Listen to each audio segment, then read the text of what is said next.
heck of a win, and great series with them. I mean, that's two classic games. I don't care what level it is. There's not going to be many better games today in the country than that.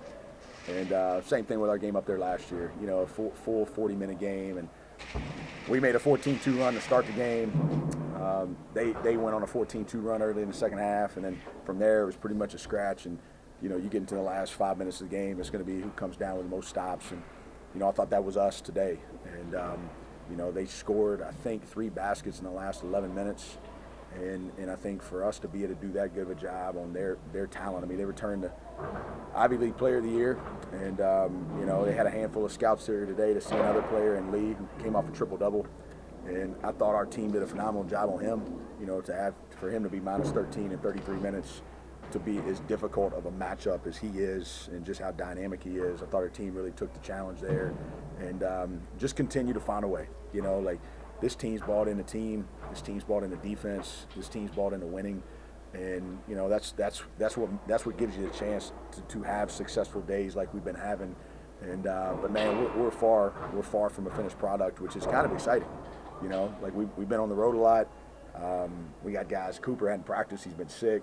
Nick woke up. He was sick today. He still tried to run, and this team needs a little bit of a break. But for us to be able to get that done today in that type of fashion, just a rugged, sit down and guard, hold them to 38%. To do that to a Princeton team is really hard to do. I got a lot of respect for Mitch and the job he does and the way they run their program and how they operate and how he coaches. I mean, that's a hard prep. It's a hard game. Coach, obviously this team is where they're at record-wise because they are a team and emphasis on the word. But P.J. Smith did some of these special nights on both ends, I thought. And so when he goes out with 150 left in a tight game, I mean, can you just talk about the gut check that your guys did to get through that final 2 minutes without him? Yeah, I mean, I was disappointing for him to have to go out of a game like that. And, I'll have to look at all 5 fouls. But, the 4th foul from my angle, I mean, it's a hard one. And, but look, this team, you have to withstand adversity. And I think it was 62-60. I think we were up 2. And at that point, it's about the team. And that's what it's always been with this group. I think, there's so much talked about the new era of athletics, okay, the new this and the new that. Let me tell you something. There ain't nothing new about how you win. It's going to be same as ever, okay? It doesn't matter if we have a portal. It doesn't matter if we pay them. It doesn't matter if we go revenue share. At the end of the day, if you try to change this to an individual model and you think this is golf and tennis and you got to have an accumulation of all this individual talent and you forget that it's sport, business, it's military, whatever it is, the superpower in this is, can you be connected, right? Can you be greater than the sum of your parts? And we're losing all that, right? It's all about who's getting paid this and what's he getting and what's the shots he gets and all this stuff. The superpower in this is, can you buy into, if we buy into playing together, and this isn't about me, this is about us, and if we want to have a chance to do something bigger than ourselves, we got to all be in this thing together. That's when you have a chance to elevate, to do something that really, as we said all preseason, they're not going to recognize us. And everybody's looking around how are they doing this? We lost 70% of our scoring, right? And then we had one transfer that was going to be a big-time scorer for us, and he went back to his other school in the summer, and everybody wrote us off. But now all of a sudden, we're 9-1, and everybody, now all of a sudden it's mid-major, ranked, top 200. Listen, there's got to be more talked about is how they done this, right? And what is the team component of this? And I think in this new day, you're going to have a lot of people wearing the same jerseys. You're going to have very few teams. And I think our group is bought into being a team. They didn't care tonight. Davis Molnar didn't care one lick. He played 5 minutes as long as we won. Tyrese Hugh didn't care one bit that he didn't play first half. And he goes out there and has major impact on that game, right? Ben Vanderwall hadn't repped the 4 one time all camp. And he plays the 4 the last 7 minutes of the game, doesn't say a word. It ends up being a huge part of how we were able to kind of adjust defensively in the way we needed to. And you know what? Credit to them as well, right? Their guys, Lee had scouts here today all over the place, right? Because he loves Princeton. Pierce, right? Pierce, player of the year in the league last year, back, right? Because he loves Princeton. So that's why they win at St. Joe's. That's why they're having the success they're having. And that's why it's so fun to see the two teams play one another, because the values are really similar. And, I'm just proud of our guys. PJ is for sure our leader. PJ's our go-to guy. You can see that. You can feel that. He wants that. But, man, there's just no ego out there, and there's no entitlement out there. And they're buying into a singular way of how they have to do it, and they're getting rewarded for it. And it's probably one of the best lessons this whole thing can teach you, right? It's not about you. It's not going to be about them the rest of their life, right? They're going to have to be on a team. They're going to have to go in the workforce. They're going to have to figure out how to work together. And if any of us want to do anything special, you got to get a group together that's willing to work together. Can you talk about, I think collectively, PJ's defense today looks player of the year in this league. And then also, can you just talk about like how he took that challenge going into the game? I guess he had 24 last year against Furman, and this year he's the guy that takes that responsibility. What was it? What did you see out of him in practice? What we see every single day with PJ. PJ's just he's an everyday guy. And the hardest thing to find in today's time, in my opinion, is an element of consistency, of trying to find competitive excellence every single day. We all get the same amount of days, right? Everybody's got the same clock. But can you try to go get better every single day? Or are you going to select days, right? Like, how do you feel today, right? Are the circumstances in your favor today? Well, I don't feel like working hard today, right? PJ Smith, if we practice tonight, he's going to try to fight whoever's out there. And he's going to try to guard who's ever out there. And he's going to go compete. And so what happens is he gives them a chance to just, the effect of compounding, just daily investment in being great. And, he's just, we saw it immediately this summer, like putting him at the point, his work ethic, his character. He doesn't demand anything. He just goes out there and kind of plays. And tonight he just said, hey, you know what? Like, I'm going to take this game over. And that's kind of what he did there for a second. House hit the 3 to cut it to 4. PJ gets career-high 4 steals tonight. 2 of them I felt like were back-to-back. Has the big-time finish, has the 2 mid-levels. Like, all of a sudden this game's kind of flipped. And, that's PJ's whole life, man. Like, hey, the story's about Lee, but PJ comes out tonight and shows that he belongs on that floor too.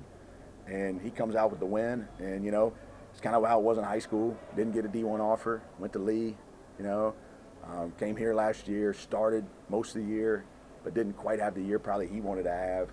And like, he's just kind of a boulder on your shoulder type guy. And I think that's why he and I get along so well, is because every single day it's like, hey, I'm coming to fight. And look, he's not worried about being player of the year in this league. He's worried about winning this league. And whatever comes with that, like, he'll take that, but he's released all that pressure. He just goes out there and plays, and I think that's what's allowed him to have the type of year he's having. He's having a special year. I mean, it's I'm telling you, like, keep counting them out. Keep counting them out. So last game, Nick Anderson had the Michael Jordan as Carl Ball moment. Tonight in the first half, he basically turns into Tom Chambers, showing my age. Yeah, you are showing your age. Nobody's going to know who you're talking about, Scott. They're going to know MJ. Nobody's going to know who Tom Chambers is. I do. Play with the Suns. Yes. Yeah, I'm with you. What Garrett in the first half was just like, it was Garrett's world. We were all slimming it. Yeah, he was just playing. Garrett is, I love Garrett to death. He's one of the most unique guys I've ever coached. If you cut him open, his care is as high as anybody we've ever coached. He's going to bleed as much or more purple than anybody we've ever coached. He plays with a lot of emotion, probably sometimes can get emotional, but like he kind of needs that, right? Like, he needs to go out there and play with a certain spirit, and sometimes what I see sometimes coaching this generation is sometimes because of social media and wanting to be affirmed all the time and feeling like you're living in this glass house where everybody's watching everything you're doing. A lot of what you see with these guys is they're more afraid to fail than they are excited to be successful. And I think part of my job as a leader now is to convince guys to go play, go work, and go perform, and go through life with the courage to go try to be successful. And if you fail, who cares? Like, just get back up and go do it again. But now all of a sudden, like, everything's tweeted, everything's like, am I validated? And for him, what I'm trying to get him to do is like, hey man, like, just go play. right? Like, don't worry about it. I don't care if you airball a free throw. I don't care about any of that, okay? You're as valuable to this team as anybody on that court, okay? You're a huge reason why we're having the success we're having. We're not in this position without him, right? Just go be who you are and, like, be okay with that. And you know what? Like, he's put himself in a position to potentially have an all-league type year. And that dunk he had, like, he can do that. But you can't be afraid to miss it. You just got to go bang it. And now I just got to convince him of that on the free throw line. If Garrett walked out there right now, they could be changing the whole court like they're doing, and they might not even have the free throw line there. But if he walked to 15 feet and you rolled a goal out there, he'd make 9 or 10 of them. But when he steps up to that line, he's got to quit thinking, man, what if I miss this? He just got to go up there and say, you know what, I'm going to make this. And Vandy had a moment like that today. You know, he got fouled, and we're up 3, and it was a 10th foul, and I looked at him and I said, it's 2 shots, relax. And he had just missed a 1-and-1. And he looked at me and he said, I got it. And you know what? Like, sometimes in life, you just have to have an I got it mentality. Like, you got whatever you're doing, whatever you're going, like, I got it. And he stepped up there, and you know what? He hit it. And he made it a 2-possession game, and then he made all kind of plays that impacted that game. And I think with Garrett, the more he goes out there and plays with that swagger of I've got it, like, focus on your preparation, focus on leading, be the spirit, right? Be the juice, okay? And go out there and believe in yourself, and then let's see what happens. And so far, like, I mean, like, look, I mean, I don't know what his line was tonight. I know this, he's leading us in rebounding. I saw that, looked that up yesterday, right? Garrett Haynes leading us in rebounding. He's more than capable. I mean, he had 15 or something in Louisville. I tell him that all the time. If you can do it in Louisville, you can do it out here. And he's playing with more belief. I think there's even more belief that he can play with, and that's our job to continue to get out. Coach, a couple guys that maybe didn't shine necessarily offensively, but I thought were key. There was some shaky moments in the second half. Edrin Brunson was a little subtle defensive play. He was off and cuts off the passing angle. And I think House maybe intercepted pass or No, House got that backside steal. yeah. Yep. And so House, the 3, I felt like that was a momentum changer. And he really fed off that. Down 7 right there. I mean, down 7, about 11 minutes to go. They got all the momentum. Crowd's not really in it at that point, and they shouldn't be. You know, Princeton's got all the juice. And then he bangs that 3, and it's kind of like, oh, it's 4. You know, and then, you know, PJ got going. You know, I said this on the radio. A lot of times in college basketball, if you have a game like on the road Wednesday, you get back, you get in late, you don't sleep much. Thursday's kind of a nothing day. You know, you watch some film, might get some skill in. My first couple of years, we stole it from football. Steve Spurrier used to have Sunday night lights in South Carolina. And so I started my first couple of years. We'd take 6 through 15, and we'd play 5-on-5. And the starters would be over there with a strength coach, on the roller, you know, doing recovery. And then these guys would just play. Yeah. And I remember my first year, like Jordan Lyons wasn't starting at the beginning of the year. Well, he'd go in those reserve games, and he would get off. And it would build his confidence. Well, as we've kind of evolved, right, like you get in those reserve games sometimes and guys are like, why do I have to do this? And it goes from them failing to realize that this is actually an investment in you, right? We're out here. Like I didn't go home. Like I'm out here, the whole staff's out here, and we're trying to invest in you. And so now in the past couple of years, it's kind of been like, hey, we got to convince guys why this is beneficial. Well, we did a reserve game like old school on Thursday, and we did 5-on-5. And now with the new rules, you know, Coach Kip was out there, banged 3 threes, old Rhett's out there, you know, 3 walk-ons, and then we took 5 scholarship guys. And we literally played for 15 minutes. And Tom House was phenomenal. He took it serious, he banked shots, he played hard, he competed. And the humility of going through that when he didn't play much in the Florida Gulf Coast game in the second half, if at all, for him to have that response on Thursday is what allowed him to go play like he did today. And we don't win this game today without Tom House. And Tom House, listen, he's going to be a big part of what we're doing. And he's got to be a big part of what we're doing because he's got the competitive spirit. He's got the character. He just has to relax, and he's got to believe in himself. And I thought tonight he did that. And that was a huge, huge shot. Got a big rebound here. 2 free throws late to put it to 6. You know, like just kind of stepped up and just swung his bat and like, hey, we're going to go for the fences here. And I think that's what we got to continue to see out of him. That felt like a 12 13 game to go to Sweet 16 Whew. tonight. There were like 3 times I think I remember where they had a deflection that you guys retained.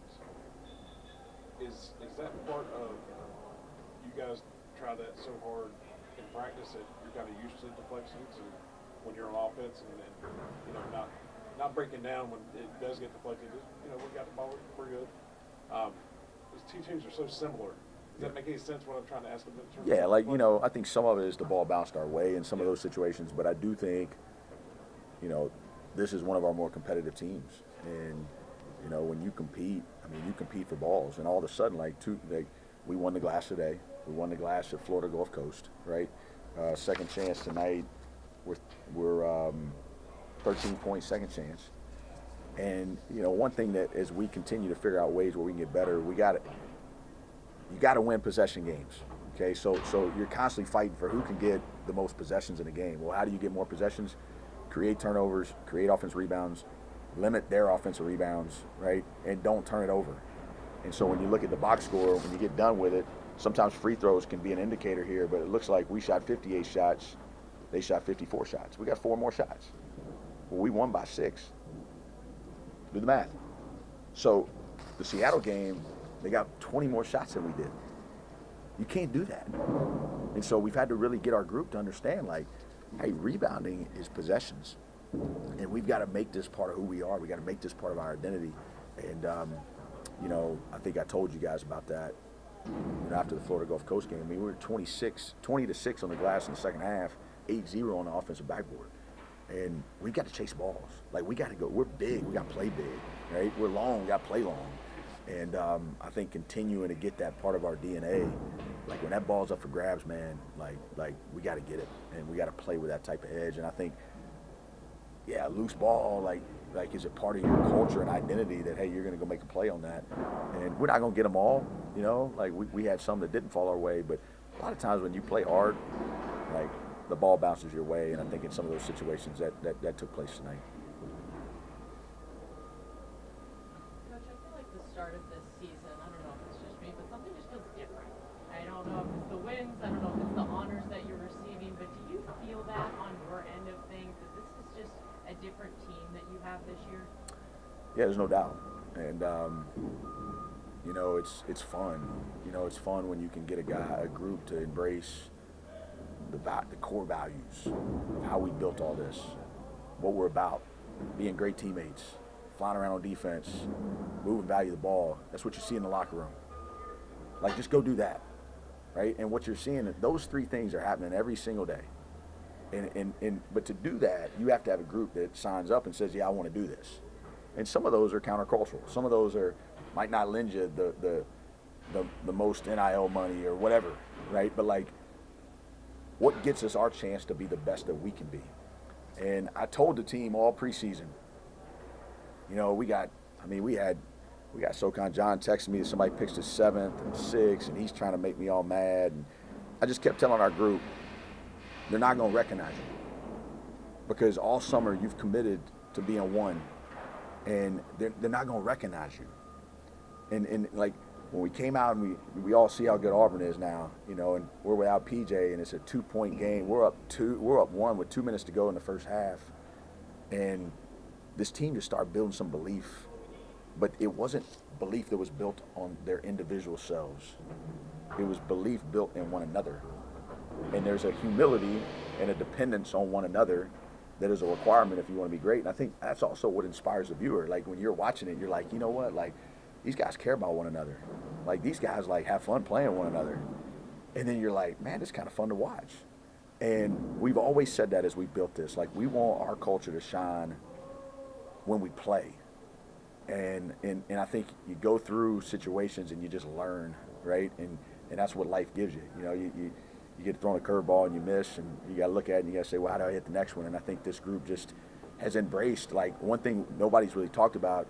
It's been really, you know, established what we lost. Nobody wants to write what came back. We had 8 come back. Okay, that's a pretty high percentage in college basketball.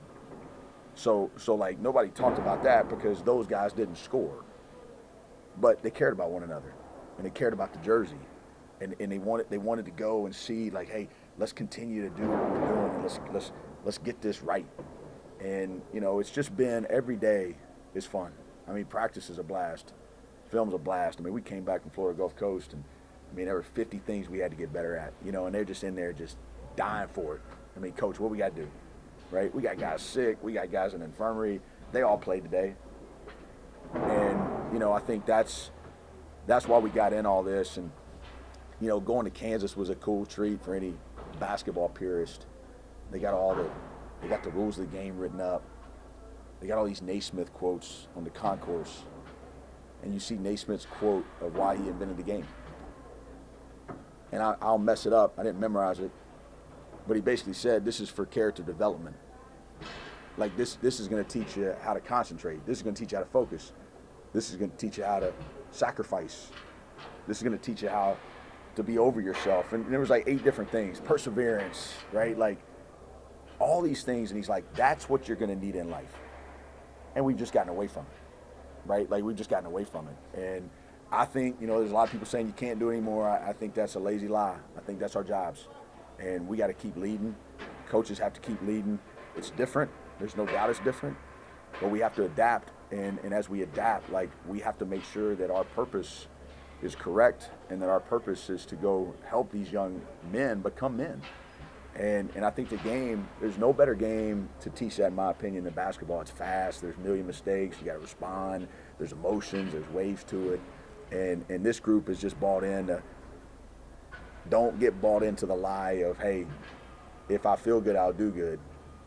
Like, live on the truth of, if I do good, I'll feel good. And I think that's what this group does. Like, it's less feeling based. It's just, hey, let's go play to the values. Like, do good to feel good. It wasn't all going great for a little while there. It dang sure wasn't all going right in Florida the other night. It wasn't going great for a little segment in Seattle. But like, do good. Just trust the values. And I think this group's getting rewarded for that. And I think you're seeing them continue to buy into it because they're having success with it. And that's when it gets fun.